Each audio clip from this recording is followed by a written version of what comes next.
பாஜகவோடு அதிமுக கூட்டணி என்பது முதலில் அடிப்படையில் பொருந்தா கூட்டணி. இவர்கள் நீட்டை எதிர்க்கக்கூடிய இடம்தான் எங்களுடைய கருத்து என்றுதான் அதிமுக சொல்லுகிறது. ஜெயலலிதா காலத்திலே பாஜக எதிர்ப்பு கூட வலுவாக, மோடியா லேடியா என்று கூட இவர் பிரதமராக வருவதற்கான தேர்தலையே அவர் நிராகரித்தார். வாஜ்பாயினுடைய அரசை அவர் கவிழ்த்தார்.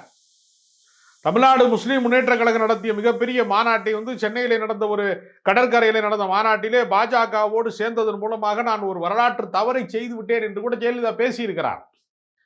எனவே பொருந்தா கூட்டணியாக இருக்கக்கூடிய மாநில சுயாட்சியிலே இருந்து எல்லாமே திமுகவிற்கு என்னென்ன கருத்து இருக்கிறதோ எல்லா கருத்தியலையும் உள்வாங்கி கொண்டுதான் அதிமுக பிறந்தது. தலைமை மட்டும்தான் வேற. கலைஞரினுடைய தலைமையை ஏற்காமல் எம்ஜிஆரின் தலைமையை ஏற்றுக்கொண்ட திராவிட இயக்கத்தினுடைய தொடர்ச்சியாகத்தான் கடந்த கால அதிமுக இருந்தது. பின்னாளில் என்ன செய்தார்கள்னா, எம்ஜிஆருடைய காலகட்டத்திலே நாவலர் நெடுஞ்செழியன், நாஞ்சில் மனோகரன் மிகப்பெரிய தலைவர்களாக இருந்தவர்கள் எல்லாம் அங்கே இருந்தார்கள். திமுகவிற்கு நிகரான தலைவர்கள் எல்லாமே அதிமுக அன்றைய காலகட்டத்திலே இருந்தார்கள்.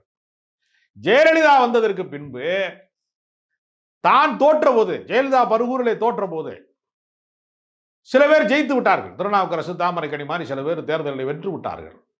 தன்னை தாண்டி யாருக்கும் செல்வாக்கு இருக்கிறது என்கிற நிலைமை வந்துவிடக்கூடாது என்பதற்காக ஆளுமைகள் அற்ற அதிமுகவாக அந்த கட்சியை ஜெயலலிதா மாற்றினார்.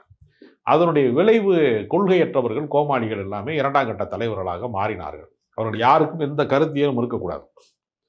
அவர்கள் அரசியல் ரீதியாக, சித்தாந்த ரீதியாக மிகவும் பின்தங்கியவர்களாக இருக்கிறவர்கள், சிந்திப்பதற்கான மூளை வளர்ச்சி போதுமான அளவுக்கு இல்லாதவர்களை தான் கட்சியின் இரண்டாம் கட்ட தலைவர்களாகவே ஜெயலலிதா அங்கீகரித்தார்.